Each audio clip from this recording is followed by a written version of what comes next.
Hello, welcome to Rajshree Chauhan classes. बच्चों, मैंने Revati musical plant इस लेसन का वार्मिंग अप एक्सरसाइज अपलोड कर दिया है। उसका वीडियो मैंने अपलोड कर दिया है कल ही। और आज के वीडियो में मैं आप लोगों को next questions English workshop start कर रही हूँ। इंग्लिश वर्कशॉप का भी फर्स्ट क्वेश्चन मैंने ऑलरेडी कर दिया है उस वीडियो में, तो आप लोग उसमें देख सकते हो। या here you can see the answers. Now we will continue the second question, that is answer in your own words। तो अपने own words में हमें इसके आंसर्स लिखने हैं। Question number 1A, that is what did Revati discovered about her balsam plant। तो उसे क्या पता चला उसके प्लांट्स के बारे में, यहाँ पर ये पूछा गया है। सो व्हाट शी नोटिस, उसने देखा कि उसके जो प्लांट है वो क्या हो रहे हैं, दे आर गेटिंग पेल। वो बहुत ही पेल हो चुके हैं, उन्हें सनलाइट ज़्यादा नहीं मिल रही थी, because they were kept in the corner of the wall. तो वॉल के साइड में वो रखे गए थे, इसलिए उसे ज़्यादा सनलाइट नहीं मिल रही थी, इसलिए उनका ग्रोथ भी नहीं हो रहा था। So that answer we can see here. Revati discovered that her balsam plants were growing well and looked healthier than the other plants at the far end of the courtyard. She also discovered that when she was playing her violin, they would move their stem and bending slightly toward her। तो यहाँ पर ये notice जो उसने second time notice किया है उसके बारे में दिया है। तो फर्स्ट टाइम उसने क्या नोटिस किया था उसके बारे में इसमें एक्सप्लेनेशन नहीं है, तो you can add that sentence also in this answer. Then next we have why did she decide to keep her new knowledge a secret. तो उसने क्यों ऐसे सोचा कि उसे जो पता चला है सीक्रेट प्लांट्स के बारे में, उसने क्यों छुपा कर रखा। उसने इवन अपने मम्मी के साथ में भी उस बात को शेयर नहीं किया था, और उसने किसी को भी इस बात के बारे में बताया नहीं है कि जो प्लांट्स है वो जब म्यूजिक बजाती है तो क्या करते हैं, बेंड होते हैं। Okay, so here is given, Revati decided to keep her new knowledge of secret, perhaps because she felt that it was something only between her and her beloved plants, whom she considers her friends, or perhaps she felt that nobody would believe her if she mentioned that her plants were music lover। तो उसे सच में ऐसे लग रहा था कि अगर ये बात वो किसी को ओपनली बताएगी तो उसके ऊपर कोई भी भरोसा नहीं कर सकता है, इसलिए उसने क्या किया है, इस बात को सीक्रेट ही रखा है। Then we have third question, that is how did the plants respond when Revati played her favourite tune. So when she was playing her favourite tune, so how they respond. So that answer we have here, favourite tune. When Revati played her favorite tunes on her violin, the plants all bent their stems toward her, even though there was no breeze। तो वहाँ पर हवा भी नहीं चल रही थी, but then also they were bending down, वो bend हो रहे थे। ठीक है, तो this is the answer for that। Next we have, how did the plants react to the fast rhythmic music। तो जब फास्ट रिदमिक म्यूजिक उसने बजाया तब प्लांट्स ने कैसे उसे रिस्पॉन्स किया। When Revati played a tune with a quick rhythm, मतलब फास्ट रिदम, यहाँ पे फास्ट दिया है, यहाँ पे क्विक दिया है। The plants turn away from her as though they did not like what she was playing. तो वो जो भी म्यूजिक प्ले कर रही थी, फास्ट म्यूजिक, वो उन्हें पसंद नहीं था, इसीलिए वो क्या हो रहे थे, वो उसके पास से टर्न हो गए थे, उसके पास से वो दूर हो गए थे। Next, how did Revati prove to the organisers of the competition that the plants truly belong to her. तो उसने कैसे, जो ऑर्गेनाइजर्स थे उन्हें कैसे बताया कि ये प्लांट उसी के हैं। क्योंकि वो लोग भी बिलीव करने के लिए रेडी नहीं थे ये प्लांट उसके हैं. तो what she did, when Revati played her favorite tune, the plants bent their stems toward her as though they wanted to touch her in their happiness. This convinced the organizers that the plants were hers. तो इस तरह से उसने prove करके बताया है. Now the last question is, what helped Revati to claim her plants? Her belief in magic or the belief in her convictions? Explain your choice. तो यहाँ पर ये ओपन एंडेड क्वेश्चन है, इसे हमें खुद से मतलब बताना है. इसमें आंसर्स जो है वो उसका आंसर अपने थॉट के according, what we think about that, उसके बारे में लिखना पड़ता है. So answer is her belief in her convictions helped Revati to claim her plants. She was sure that her plants were music lovers and would respond to her favorite raga as they had done before. So there was no magic involved, it was a fact. तो इसमें कोई भी magic नहीं है.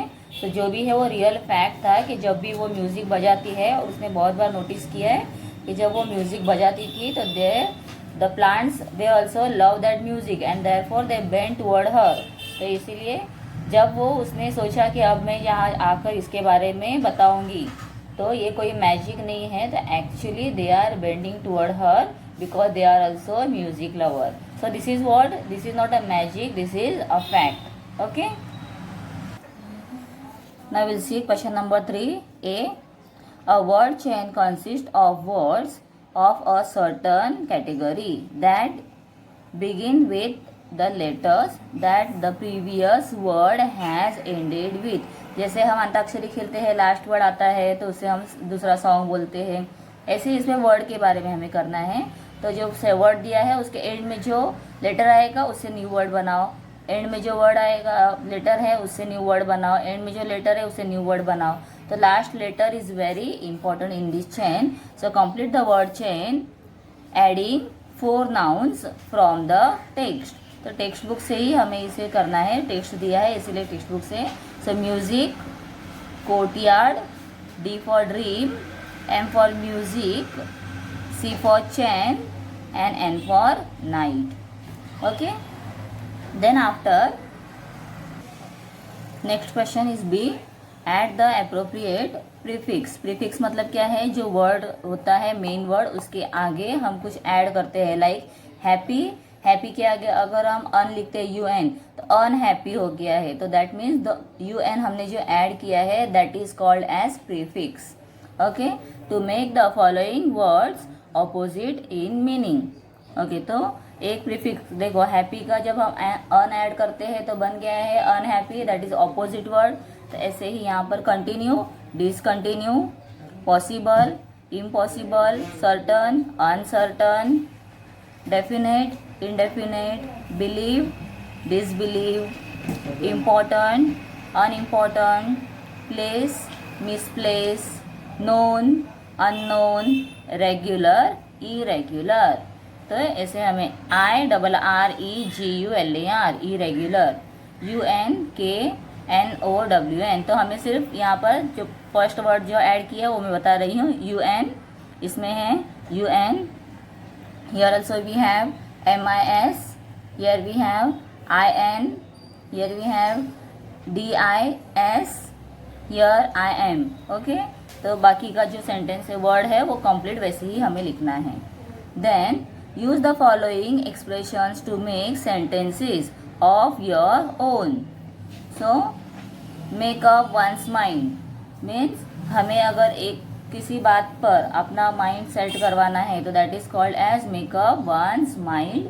तो इसके लिए एक सेंटेंस बनाते हैं. So here we can see, one should think carefully before one makes up one's mind about anything important. Think about carefully. किसी का माइंड अगर हम क्या कर रहे हैं उसका माइंड सेट करना है तो we have to think carefully before. हम बोलने के पहले उसे बहुत अच्छे से समझ ले. Then struck as odd My friend's continuous laughter on seeing her marks struck me as odd. तो अच्छा मार्क देखने के बाद भी अगर वो कंटिन्यू हंस रहा है तो ये कुछ अलग ही एक हमें पता चल रहा है कि उसे मतलब this was a little doubtful. Then after we have third one, knew no bound. That we will see here, knew no bound. My joy knew no bounds when I saw the little puppy on my bed. Then the next one is flash across one's mind. That is when Sonam saw the tears in Diya's eyes, it flashed across her mind that there was some problem. तो उसे flash across her mind मतलब उसके mind में कुछ ऐसे आया, हाँ उसे कुछ दिमाग में आया कि यहाँ पर कुछ तो प्रॉब्लम हो सकता है. Then not to deter, the loss of a leg did not deter Sudha Chandran ये कौन है, एक डांसर है Sudha Chandran from dancing.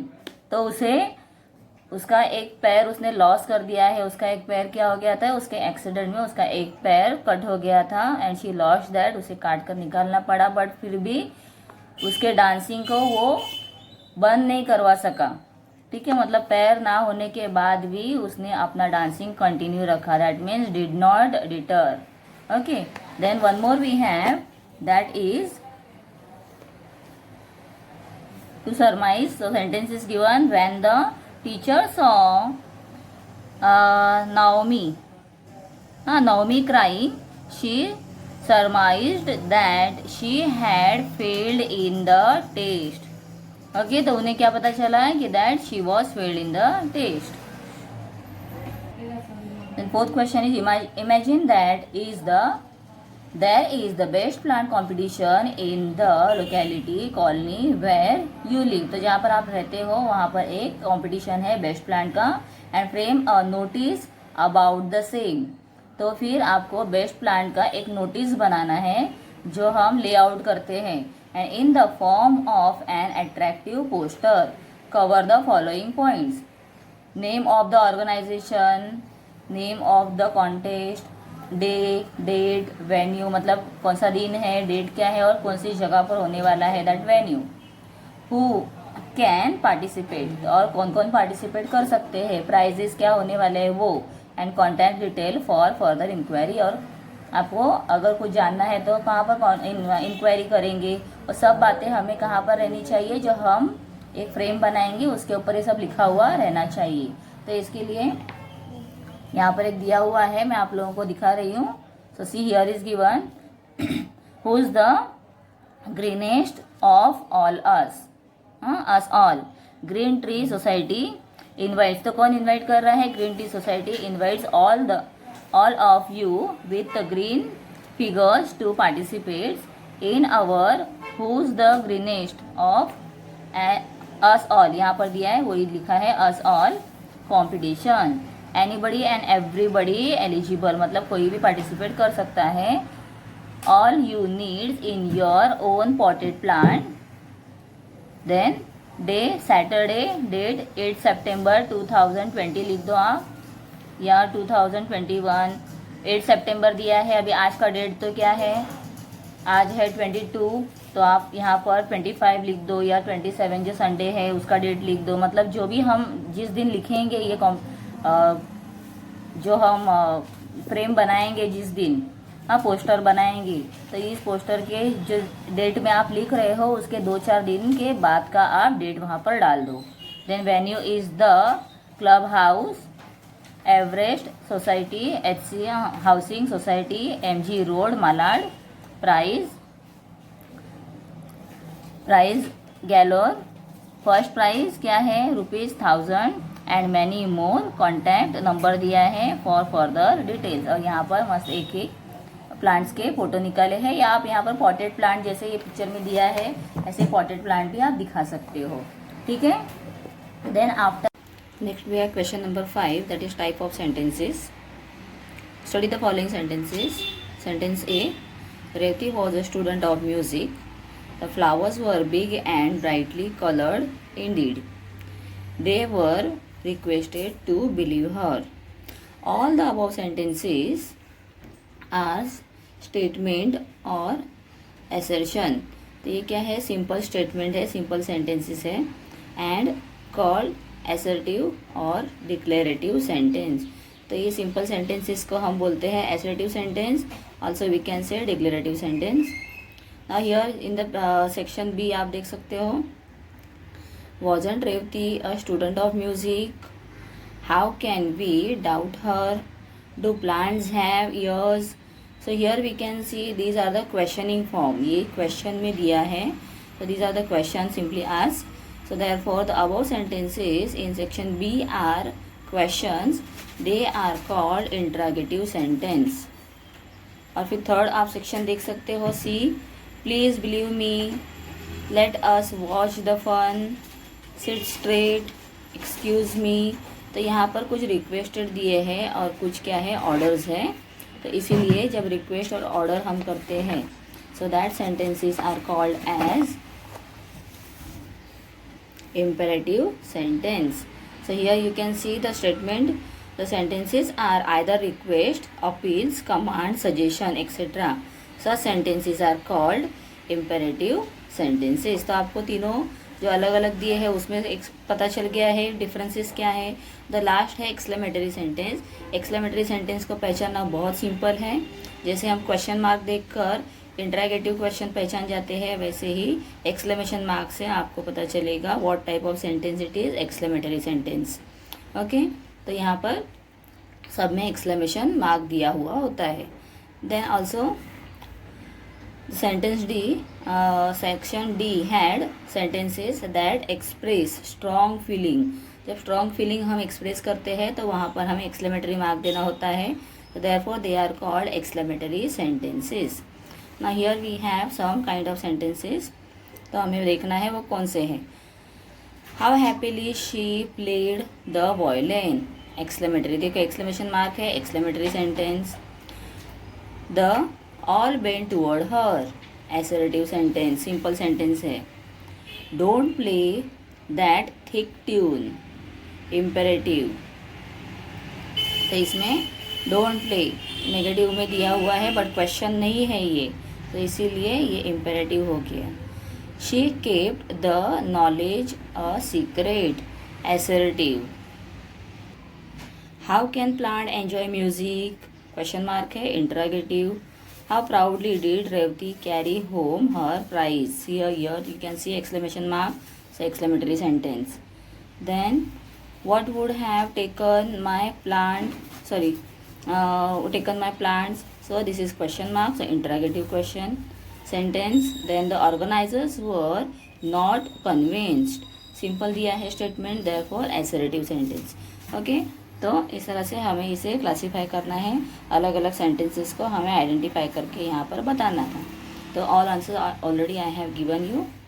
Now question number 6, make the following negative using the negative words given. So here we have given negative words in the brackets, so we have to use that and we will write these sentences. There were a few potted plants in the courtyard. So what is the answer? इसका answer क्या है? There were not many potted plants in the courtyard. तो there were not many, few दिया है ना, few का हमें क्या चेंज करना है, नॉट मैनी, जो यहाँ पे दिया हुआ है. Second question, they look healthier than the other plants. तो इसका आंसर हमें कैसे लिखना है, not as healthy as use करके लिखना है. So we can say the other plants did not look as healthy as these plants.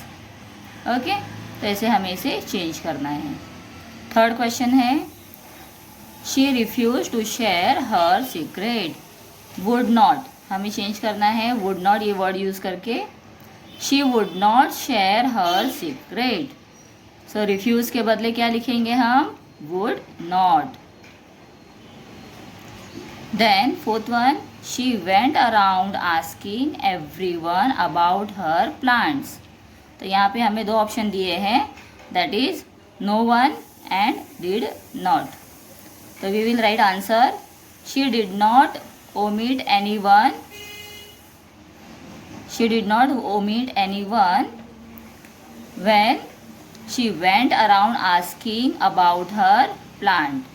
तो उसने किसी को भी छोड़ा नहीं था पूछने के लिए, सबसे उसने पूछा था उसके प्लांट के बारे में.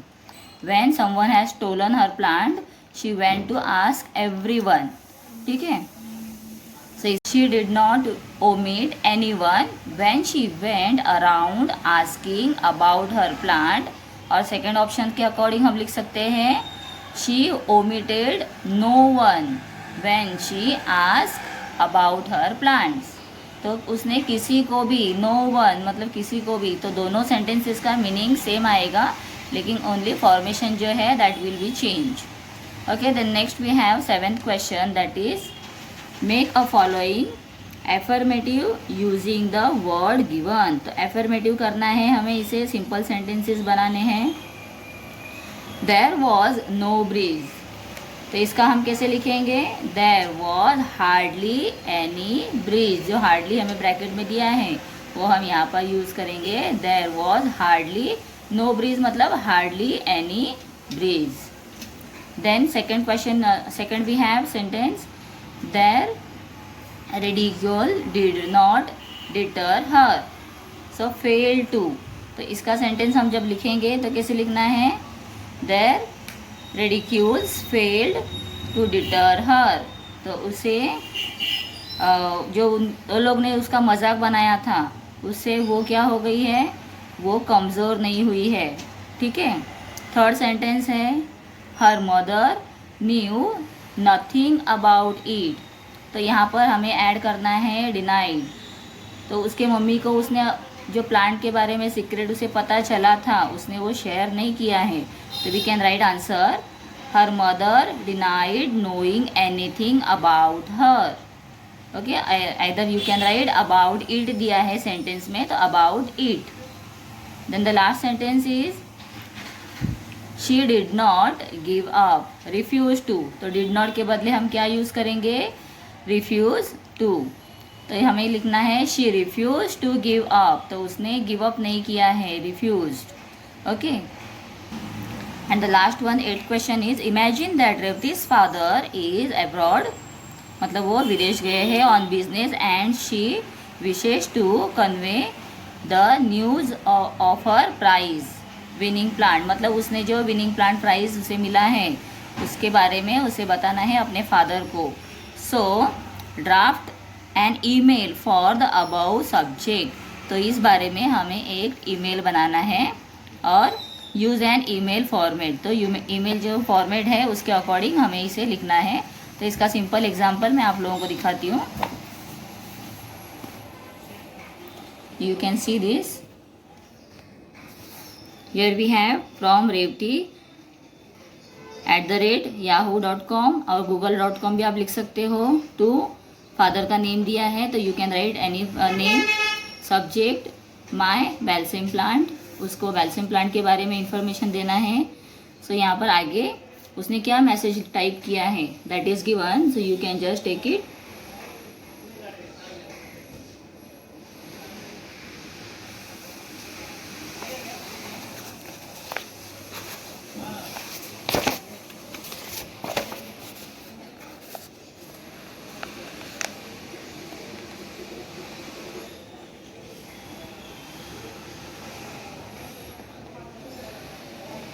Again at the end you have to write the Revati's name because the who is writing this, ये ईमेल किसका है? रेवती का है, इसीलिए रेवती का ही नाम लिखना है.